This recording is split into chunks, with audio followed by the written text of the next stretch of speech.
Hey, everybody, welcome to another episode of Birds on a Blue Note. It is great to be back for another season of Cardinals baseball. I got our pal RJ here with us today. How you been, RJ? Pretty good. Ready for the season to start. Haven't had too much to really talk about except for all the trades, obviously. So I mean, it is nice going into the season with a bit lowered expectations with everything and whatnot, but we'll get to that in a moment. Obviously, first things first to cover with us being off pretty much all of the off season. The big trades that went down, major overhaul of the roster. I got to be honest, going into the off season, I really only saw, maybe Nato being moved, just with how much Willie wanted to stay, how much Sonny said that he had liked it here. Maybe Donnie too, just because of, Weatherholt coming up. But, got to give credit to Bloom. He's working with a whole fresh thing here. So, let's just timestamp this all, early on in the off season, end of November, right around Thanksgiving time. Sonny's traded over to the Red Sox. We get a nice little haul for that with Dick Fitz, Brendan Clark. Did have to pay up 20 mil in cash considerations and whatnot for that. Um, Wait, did we get 20 mil? no, no, no. Yeah, I We didn't think sent so. them. We sent Yeah, them 20 mil. we sent. These stupid notes sometimes. Sorry, guys. Yeah, sent them 20 mil. But again, we'll get this again in a moment, but we were going to be paying for these guys anyways. I'd rather get, prospects back and start to reload. So whole month goes by roughly. We end up being able to move Willie again to the Red Sox. Bloom using his wonderful connections over there to get stuff going. We get several more prospects from the Red Sox and whatnot. Again, throwing them a little bit of cash as well. Again, for that. Fast forward into the new year, mid-January, Nolan is moved over to the D-backs. Again, had to give considerable amount of money in order to move him, but got a decent return with Jack Martinez. And again, something's better than nothing at the end of the day. Having Nolan here really doesn't do much. And the one that everybody, is arguing about ultimately is the Brendan Donovan trade. Not, whether or not we necessarily got a good return, but like, should we have traded him at all? I don't know how you can argue that this is a bad trade to the Mariners in any way, shape, or form. We get uh, three prospects from them, two, I believe, in the top 100 from them. Plus, we got two competitive balance round B picks. So going into this year's draft, we actually have a lot of picks in the first 100. So really good chance for us to reload. But I mean, I'm gonna kick it over to you before I keep rambling. RJ, what are your initial takeaways from these trades and those moves? Obviously, there were a few other, signings. Yeah, in the minor like conditions such as like Dustin May, he's going to be in the rotation. Knock on wood, assuming nothing happens to him in the offseason. You know how lucky we are with pitchers over here. But it's pretty cool. This is what I was kind of hoping would happen all offseason. It's nice when a Pobo actually does what he says he's going to do. You know, for years we heard that dry powder reference with John Mozeliak, and he never spent it. So this is the next best option. Is kind of a soft reset of what we have, and going into the future, you want to build around some of these younger guys. So like getting rid of veterans made a ton of sense. And it was awesome too, because initially, like you said, Sonny Gray and Wilson Contreras were two guys that were likely to stick around based on comments they had both made, but we were able to move them both anyway. And even with Sonny Gray, we sent 20 million, but we got back Richard Fitz or Dick Fitz, who's going to be competing for rotation spot this spring training, and whose fastball is sitting in the mid 90s right now. And he looks pretty good. So I mean, I'm really excited for it. So Gorman's going to get a fair shot at third base. More than likely, Weatherholt will break camp. I don't want to make that prediction for certain, but today, for instance, he homered off Devin Williams, dead center, which is a pretty good sign. Second base is completely open for him to play. So this is kind of the future of the Cardinals, right? We got all these young picks and young players that are coming in who really need to make a statement, and like one way or another. And we've been saying this the past couple of years with these young players, like the Jordan Walkers, the Nolan Gormans, and the Burlesons, who's now kind of cemented himself as like an everyday player. But we don't really know exactly what we have because playing time wasn't always there. They would slump, and then the veteran would play, or we would sign someone like, I don't know, who did we sign? Like a Lance Lynn, who would take up a rotation spot instead of giving the shot to one of these younger guys. And this isn't a shot at Lance Lynn. I know he does these kind of podcasts too. I love you, Lance. But yeah, it's exciting. This is like a whole new era of Cardinals baseball, and we really get to kind of just see what we have in like all our young players and these upcoming picks that we have in the next year. So um, I'm going to butcher the name, but Harangelo Sehente is real star of the offseason, I think, the ambidextrous pitcher who went in the first round last year. Um, I don't think he'll make a push for the rotation this season, but it'd be cool if he did. So I said lots to be excited about, lots of good young players and prospects coming up competing in camp. So it should be fun. Oh yeah, I mean, you look at our overall prospect rankings and like they shot up because of this offseason. And again, that doesn't even account for the people that we're going to get in this upcoming draft. You know, we've got a top 15 pick, and then we've got, I believe, like three or four in the top 50, and then six overall in the top 100.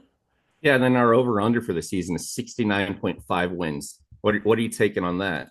I mean, I see us closer to 500 with the youth and whatnot. I mean, especially with what we were able to do previous years and whatnot. Like they need to step up, but again, we have better pitching too, in my feel. But again, this is an important year. Newbar is now the oldest guy on the entire team. You know, this is a real, you know, young roster at the end of the day, and that gives me excitement because they don't know they shouldn't do well, if that makes sense. Like they haven't No, been around long enough to know that like a ragtag youth team can't, compete. So it's going to be interesting to see how everything gets started off. Y'all still know my feelings on Ollie, so we don't need to get into all of that, but like it will be interesting to see how this team reacts this year because the potential is there. It really is. Like there's a lot of potential. We've got Gold Glove talent ability. We've got hitting with Herrera, Win. If Walker can put together a good season, if Gorman's getting every day at third base, that he should be putting up 30 to 40 home runs, there is a good chance that we can compete. It's all going to come down to like the bullpen and game management at the end of the day. Making sure that we get the guys rest when we are, because some of these guys, Weatherholt's never played 100+ games in a year. You know, well, the so thing that's going to work for the Cardinals too is that they're all young and hungry players. Really, they're playing for opportunity. So they have everything to prove every game. So it makes there's no big contracts on the books anymore. There's no like, well, no matter what you're going to play type players. They're yeah, all just fighting for playing time. So Walker prove himself. He knows he needs to. This is year 3, year 4 now of Walker.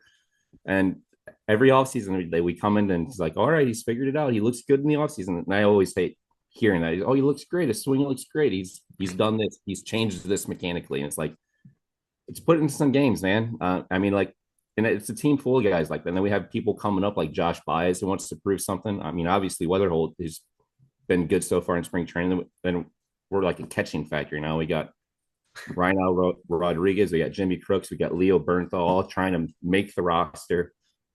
Should be fun. A lot of yeah. guys with lots of proof.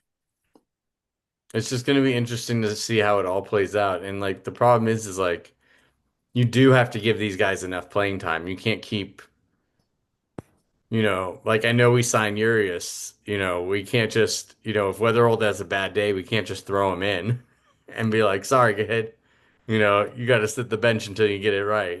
Like this has to, if he's going to be up on the roster, it's got to be trial by fire. Like that's the only way that he's going to get better, that they're going to get better. Like, and if they don't, that's when we can move on ultimately. But like, you got to give these guys a real fucking shot at the end of the day if you're going to. And it seems like you said, Bloom has cleared a lot of the obstacles outside of the catching blockade and whatnot. Like, They're all young guys though, too, though. So like you can't really trade any of them without knowing what they are yet.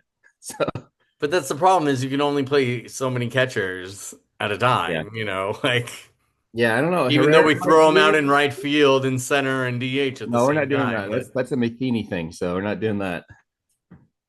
I don't know. Herrera might DH. I don't know. I wish he would catch, but because he's such a good hitter and he's so valuable behind the plate. Like if he can hit that way and be behind the plate, I mean not that his defense has been anything to talk about. It's not been great, but that's another thing. He's like apparently Herrera's been working on his defense and he wants to catch. So we'll see. Um, and the messaging from the front office and from leadership from this team has been like really on point too. They know that the expectations for the season are really high, and the messaging is just we're just going to play our guys. We're going to play our young guys, see what we have, go from there. it's going to be interesting. There's a lot to look forward to this season, even though we're not really looking forward to, being in playoff contention for the most part.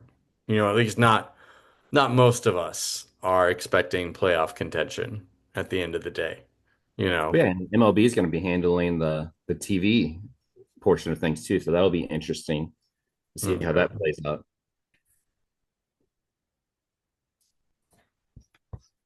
Ugh, it is what it is ultimately, that whole nonsense with Fox Sports Midwest having to shut down in the first place is what started this whole crap and whatnot, because they were at least reliable. Say what you will about Fox Sports and whatnot, like they were pretty reliable about getting us the broadcast at the end of the day. As long as you didn't have a dish, if you couldn't watch the games. But it's a new age where, gambling companies run TV stations and have announcers making betting lines mid-game, so welcome to 2026 in baseball. Ooh, let's talk about that. The possible looming shutdown and strike next year. Oh boy, I'm gonna have some unpopular opinions about that. You go. Because ultimately, it does seem like it's going to come to that. And it is going to be something that's on everybody's mind. And again, this is one of those things where Bloom looks, you know, regardless of what happens, Bloom looks like a genius setting it up this way because if there is a strike, we're not stuck with contracts that we end up having to, logistically deal with and whatnot. And if there isn't, awesome. We can go and sign somebody next year. But it's not like we're tied heavily to anybody going into next year and whatnot. And for those that are, under team control, if there's no season, guess what? That year sticks and we get it the following year. I don't So see a way in which we avoid a strike. I just no. it doesn't seem possible to me. With the players' union wants these big, massive contracts, and all power to them. I understand them wanting to get paid. I'm not against them getting paid. The issue is that teams like the Dodgers can just sign anyone and everyone because the competitive balance and like how much money they receive is set up so unfairly towards the rest of the league that no one else really has a chance, right? So we saw that again this offseason with Kyle Tucker. Kyle Tucker was the premium free agent, signs with the Dodgers. Go figure. Edwin Diaz, the premium reliever, signs with the Dodgers. Go figure, right? And there's a lot. So the thing that bugs me is there's lots of national pundits and media guys that say, "Whoa, just anyone can do this." No, not No. anyone can do this. Absolutely nobody can do this except the Dodgers, and they're just being insincere with their arguments. Not only that, when they had their bankruptcy under old ownership, they got a pretty sweet deal with their TV contract. They got to bring home a higher percentage of their own TV revenue than any other team in baseball, aside from the fact that they had the largest TV deal to begin with. So they have all this extra money, and then Shohei generating money for them year after year, taking 2 million a year, which is absolutely ridiculous. But I just don't see any possible way that we avoid the strike because even other owners are complaining about it now. And this is my unpopular opinion. But if we have to sit out a year of baseball to get something a little more fair across the league, I am all for it because you look at half the teams in baseball going into each and every year, they already know they have no shot. And how is that good for the integrity of the game if half the league's out of it before the season even starts? That's not fun. I mean, it's not good for anyone really, except for the top teams like the Dodgers. So if we manage to go into lockout and come out with a minimum and a maximum, like a floor and a ceiling, I am all for that. They have to get it done though. They just Yeah. have to get it done. And it can't take more than 1 year because otherwise you just shooting yourself in the foot again. No, I mean, I'm all for that. Honestly, like it needs to change because again, it's on both ends. It's not just the Dodgers. It's team like the A's going in where they're literally just getting, you know, you could find one star athlete that's making more than their entire team and whatnot. And it just doesn't work because again, the same way how the Dodgers are being disingenuous, like the A's are being disingenuous when they're like, "Oh yeah, we're trying to compete." It's like, "No, you're not. You're throwing out a Sure, you quadruple A roster out there and like plus you're Nick just Kurtz. gonna you're just gonna take your, share of the revenue and whatnot and, whatever tickets you make and, you know, You're right. There needs to be a floor as well because there's no, teams like the correct. Pirates. Also, like the Pirates have awesome young players, and like if they actually spent some money, they'd be competitive. But here's the other side of that argument. Again, say you're the Pirates, you look at the Dodgers roster, and you think, what's the point? Why am I going to spend 50, 60, 70, 80 million? I still have no chance. Like I still True. have no chance. But So why would but I that's spend only a the money? recent argument, ultimately. Again, these people have Recently, been in like doing the last 3, 4 these years. the Pirates have not been spending for a lot more than 3 years. It has been Sure. very pirate-esque too. Same with the Reds. They get a nice star player and then they trade them away You're for right. new I mean, you're, prospects. you're not wrong, but still, like even in today's environment, there's no point. Oh Like well, there's but see now they have an actual reason to be like, oh, it's not worth it. So, but again, that's where there the needs floor to comes be in. there Yeah, needs to be the floor and the cap ultimately. And I've seen numbers floating and I just don't know. I mean, thankfully they're going to be outvoted. If it's come down to a majority, there's enough owners spending enough where like having a floor of 150, 160 could be realistic. It's going to be where the cap is. And like again, thankfully there's enough owners that don't want to spend 300, 400 million dollars where, you know, we could start seeing some parity and some real more fun happening in baseball where, you know, $160 million team can compete with a $320 million team. We've seen it. But yeah. It's a about hundred matching million up. dollar team is not competing with a $500 million team. No You know, shot. And I when your mean, team's worth half a billion, like you said, like first of all, you've immediately knocked out competition with just about any Midwest Central team outside of like maybe Chicago has the money to spend for that. that's mostly coastal teams, But and yeah, but then other than he's that, like, yeah, it's New York has the money, and again, San Diego tried to do it. We saw what happened when San Diego tried to mimic the Dodgers to an extent. They ended up yeah, they having to went take out bankrupt. a loan because they couldn't make it payments in time on their fucking No, because they don't have the same. payroll. They don't have the same sweet TV deal that the because other teams can't do that. They can't absorb that. Like the Dodgers have spent more money in the last 3 years than the actual total value of ownership of other teams. So they spent more money than other teams are worth altogether. And you're telling me that anyone can do this? No. No. What are you talking about? Like, Again, the I don't want to Yankees. call The anyone Yankees are specific, the but I'm only seeing ones that I them. can think of that like have that TV, revenue. Even the Yankees deal isn't as sweet as the Dodgers deal. The Dodgers got because they went bank because their old Yeah. ownership screwed the pooch. They got a Well, sweet deal as part of the settlement where the they bring McCourts were home just more money than shitty anyone else. owners. The McCourts were terrible. if we do really hit that 150 floor, though, and interesting tidbit about that is there is 12, 11 teams right now that have a payroll less than 150 mil. So there'd be a lot of teams having to step up, which Yeah. again, it would be good for the game, I believe. So But again, though, they'll easily be outvoted if the other 20 teams vote yes. 20 to 12 is going to pass ultimately. yeah, and But again, there's five people. it all comes down to willingness of the players as well and the players union. I mean, I think it's a good thing that they got, what's his name out of there and whatnot. I mean, Park. thankfully it was due to a whole scandal and whatnot. Otherwise he wouldn't have gone probably. But like I feel like he was, a huge proponent of no cap whatsoever.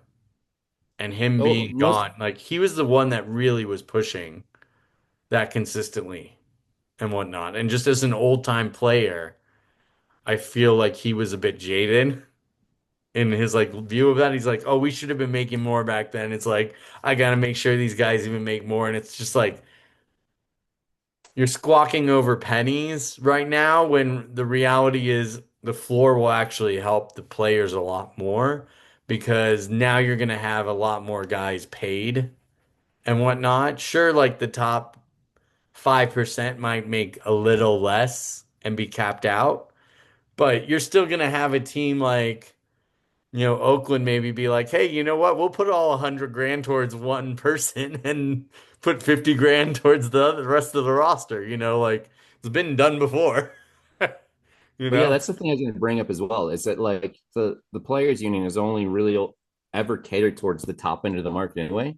So those top end guys, like the Max Scherzer, the Bryce Harpers, that are really outspoken, that want to have no cap still, it's great for them. But you're looking at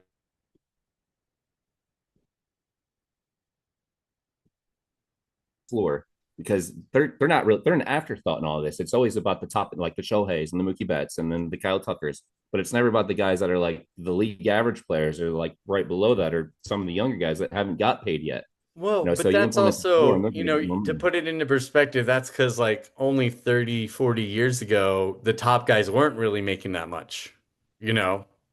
And so, like, a Well, not lot yet. has changed in the last few, contract negotiations. And the problem is like, they do need to adapt now because now the top players are making a good amount. But the problem is you have such a disparity from somebody making, 50 million a year and then an entry level guy like Weatherholt who's going to make 750K, you know, on his entry level deal this year. Yeah, and that's an interesting thing that it doesn't get brought up too often, but the rookie deals is something that I've heard talked about before in previous labor negotiations is because a lot of these guys will like kind of almost pass the prime or will have their best years before they even get off that rookie deal and they want it to be 1 year less. So I'm interested if that even gets brought up, especially if they do implement a cap and a floor, because if they bring that back a year, then those guys enter the market a year sooner. So should be interesting. Oh, yeah. Well, and I mean, moving on a bit, what's going to be interesting with the whole strike and whatnot is like if somebody had, like, let's say Wynn has another good year, we need to buy out a few of his years RB years. in order to get him extended. Like two superstar years in a row, Bloom needs to lock him up. And so there are going to be some questions like that happening at the end of this year, especially with the guys getting full playing time and whatnot. Obviously, somebody like Weatherholt, he's still going to have another year or two to really like prove what he's worth to buy out those deals as normal guys are. But like it is just going to be interesting to see like what happens if Win. I mean, again, I expect Win to put together another solid year. So like, I don't want to keep him on this deal where he ends up, a year or two out, and then he's like, oh, you know what? I'm just gonna stick on this deal and I'm heading out of St. Louis. Yeah, and Because then we right now lose he the year. likes it. Don't Yeah, we make him lose hate during the it. strike too. So if there is a strike, we'd lose that year, and you can't do anything during the strike. You can't extend. You can't trade players. You have to just kind of wait for the strike to end. So it's better to be proactive with this kind of stuff. So as soon as the season ends, is when you want to see all this stuff happen, like as soon as it ends, because you might not have time after. No, yeah. So, a few minutes left. Anything you want to hit up with the upcoming season that we didn't cover? Yeah, we You got know, the Cardinals obviously Hall of we're going to be Fame. checking It'll be in. interesting. Cardinals Hall of Fame. We got Albert and Yachty both on the ballot, so that should be fun. I think they'll both make it, but it's a fan vote. So how are you leaning on that? I mean, again, I'm full Albert because ultimately it's one of those things in the years that he was with us, like he did what like nobody has ever done.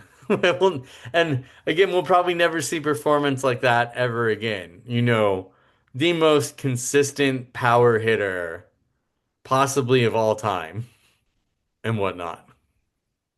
Yeah, I have to disagree with you on that. Yachty never left us. He was there for 20 plus years, arguably the greatest defensive catcher of all time. You ask anyone in Cardinals Nation, he's the greatest defensive catcher of all time. Some media members agree. He's at the top of the D Ward. He never left. Albert's the really hot girlfriend he had that came back 10 years later after she realized how good she had it with you. But Yachty stuck it out through the hard times. So, I mean, it has for the nothing to whole do time. with leaving and coming back. Honestly, like by the time he left, he had already solidified his Cards Hall of Fame jacket. Like he was already, it's a no-brainer. It has nothing to do with him coming back and hitting those milestones here. Like he did enough here. He did more than Again, but enough. Yachty's never left. Most innings caught. He's got the battery record. He made a World Series again without Albert here. He made another NLCS here without Albert. He has big time playoff moments without Albert here. He was a leader for the staff for 20 years, essentially. Few stolen. I mean, all the accolades. The few stolen bases allowed, few attempts allowed, platinum glover over and over again, team leader.